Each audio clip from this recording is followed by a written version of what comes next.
Hello student, आज हम lesson start करें some basic concepts of chemistry. बच्चों क्लास फर्स्ट ईयर में ये सबसे पहला लेसन है और इसमें जनरली जो हम पढ़ने वाले हैं वो पहले जितना भी हमने 9th-10th का कोर्स पढ़ा है उसी का कह सकते हैं आप एक रिवीजन है। ठीक है, तो सबसे फर्स्ट टॉपिक आता है what is the definition of chemistry. आखिर केमिस्ट्री है ही क्या, क्या पढ़ते हैं हम उसमें। तो बच्चों कोई भी चीज जो हम कहते हैं, जैसे for example this is a black board, तो ब्लैक बोर्ड क्या है, मैटर।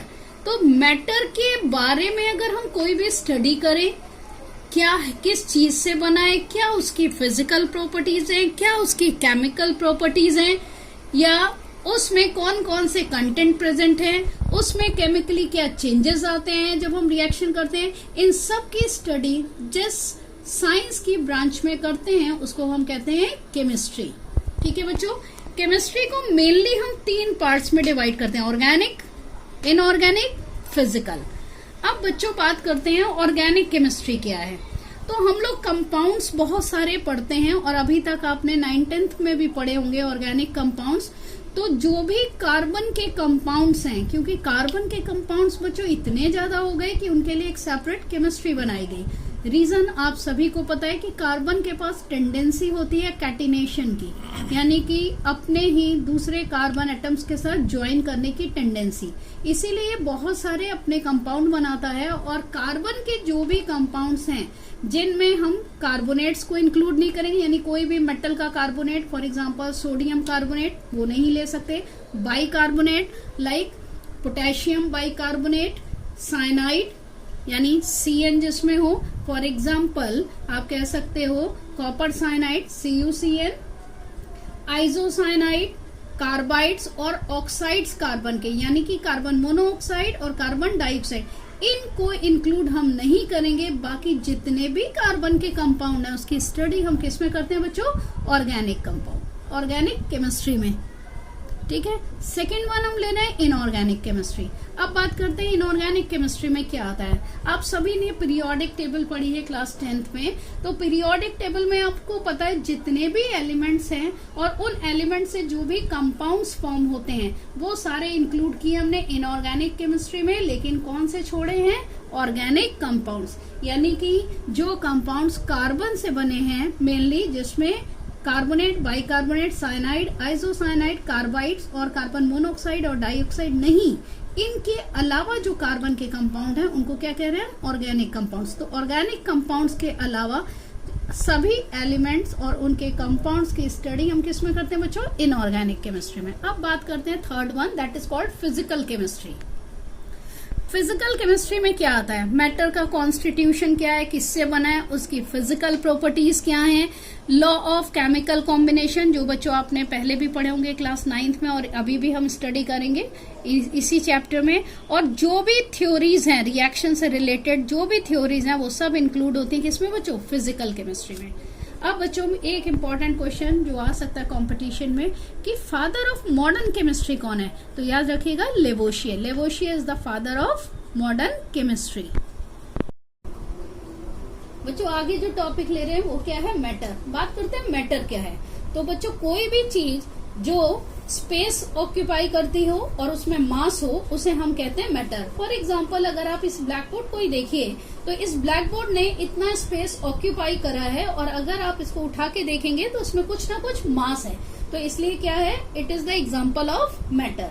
अब बच्चों पहले माना जाता था matter can't be created and can't be destroyed. ये तब तक तो माना जाता था जब तक आइंस्टीन की इक्वेशन नहीं मिली थी। आइंस्टीन इक्वेशन का क्या है, E=mc²।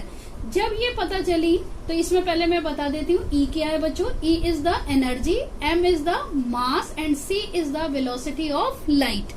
तो बच्चों आइंस्टीन इक्वेशन के हिसाब से जब हमें न्यूक्लियर रिएक्शन, जिसमें हमें न्यूक्लियर फिशन और न्यूक्लियर फ्यूजन रिएक्शन पता चली, तब हमें पता चला कि मैटर का कुछ मास एनर्जी में भी कन्वर्ट किया जा सकता है और उसके लिए हम इस इक्वेशन को यूज करते हैं, E=mc²। और इसको क्या कहते हैं बच्चों, आइंस्टीन इक्वेशन। अब बच्चों बात करते हैं मैटर का क्लासिफिकेशन कैसे है।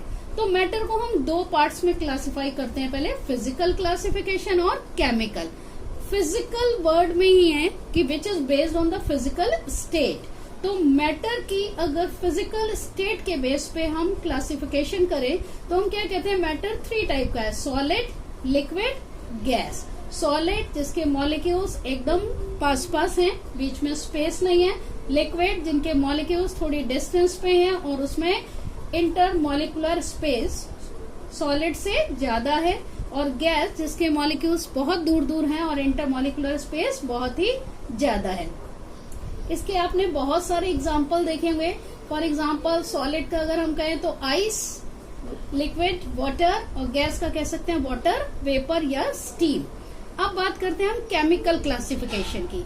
तो बेटा according to chemical classification matter is of 2 type, mixture और प्योर सब्सटेंस। अब मिक्सचर क्या होता है, अगर आप कोई भी 2 सब्सटेंस को या 2 से ज्यादा सब्सटेंस को किसी भी रेशो में, not in a fix ratio, किसी भी रेशो में मिक्स कर देते हैं तो जो सब्सटेंस हमारा तैयार होता है उसे क्या कहते हैं बच्चों, मिक्सचर। तो मिक्सचर में मिलाए गए सब्सटेंस का रेशो फिक्स्ड नहीं होता। अब मिक्सचर 2 टाइप के होते हैं, एक होता है होमोजीनियस और एक होता है हेट्रोजीनियस। होमोजीनियस मिक्सचर क्या है बच्चों, अगर मिक्सचर में प्रेजेंट जो भी कंपोनेंट्स हैं उनका कंपोजिशन हर तरफ मिक्सचर में सेम है तो हम कहेंगे होमोजीनियस। इसका एक एग्जांपल लेते हैं बच्चों। सपोज करिए कि हमने 1 ग्लास वाटर लिया और उसमें 1 स्पून शुगर मिला दिया और इन केस हमने उसको स्टर नहीं किया तो क्या होगा, शुगर नीचे ही रहेगी और वाटर ऊपर रहेगा। तो अगर हम उसमें से एक पार्ट स्पून से लें तो उसमें वाटर की क्वांटिटी ज्यादा होगी और शुगर की कम। लेकिन अगर हम उसको अच्छे से डिसॉल्व कर दें स्पून से तो क्या होगा, मिक्सचर में जो शुगर है वो इजीली वाटर में पूरी तरह डिसॉल्व हो जाएगी और उसका जो कंटेंट होगा वो हर तरफ इक्वल होगा। तो ऐसा सोल्यूशन कहलाता है होमोजीनियस। जब आप उसका कभी भी मिक्स करने के बाद आप टेस्ट करते हैं ऐसे पानी का जिसमें शुगर मिली है तो बेटा उसका टेस्ट सेम आएगा। अब बात करते हैं हेट्रोजीनियस की। हेट्रोजीनियस में जो कंपोनेंट्स मिलाए गए हैं उनका कंपोजिशन मिक्सचर में पूरी जगह सेम नहीं है। किसी जगह किसी एक कंपोनेंट की क्वांटिटी ज्यादा होगी और दूसरे की कम। फॉर एग्जाम्पल अगर हम शुगर और सॉल्ट ऐसे ही मिला दे, suppose 1 spoon sugar and 1 spoon salt मैंने मिक्स कर दिया, ऐसे ही बस किसी प्लेट में रख दिया तो क्या होगा, एक साइड हो सकता है सॉल्ट की क्वांटिटी ज्यादा और दूसरी तरफ शुगर की। तो ऐसे मिक्सचर क्या कहलाएंगे, हेट्रोजीनियस। अब बच्चों बात करते हैं प्योर सब्सटेंसेस की। प्योर सब्सटेंस क्या होते हैं, प्योर सब्सटेंस जिसमें जो चीज हम ले रहे हैं उसके अलावा कोई भी दूसरी चीज प्रेजेंट नहीं है। अब प्योर सब्सटेंस में जो मॉलिक्यूल्स या पार्टिकल्स या एटम्स होंगे वो किसी एक ही चीज के होंगे। ये 2 टाइप के होते हैं बच्चों, एलिमेंट्स, कंपाउंड। एलिमेंट्स जिन्हें हम किसी भी मेथड से आगे फर्दर डिवाइड नहीं कर सकते और इसमें केवल एक ही टाइप के एटम होते हैं। फॉर एग्जाम्पल अगर मैंने लिया हाइड्रोजन, तो हाइड्रोजन अगर लिया तो बच्चों उसमें जो हाइड्रोजन गैस अगर ले H2 तो उसमें जो एटम हैं वो सिर्फ हाइड्रोजन के हैं। और अब बात करते हैं हम कंपाउंड्स की। कंपाउंड्स क्या होते हैं, 2 या 2 से ज्यादा एलिमेंट्स को फिक्स्ड रेशियो में अगर हम मिलाते हैं तो जो सब्सटेंस तैयार होता है वो कहलाता है कंपाउंड। जैसे आप कह सकते हो वाटर H2O, जिसमें हाइड्रोजन और ऑक्सीजन को 2:1 के रेशियो में लिया है। अब बच्चों कंपाउंड्स को फर्दर हम डिवाइड कर रहे हैं किसमें, ऑर्गेनिक कंपाउंड, इनऑर्गेनिक कंपाउंड।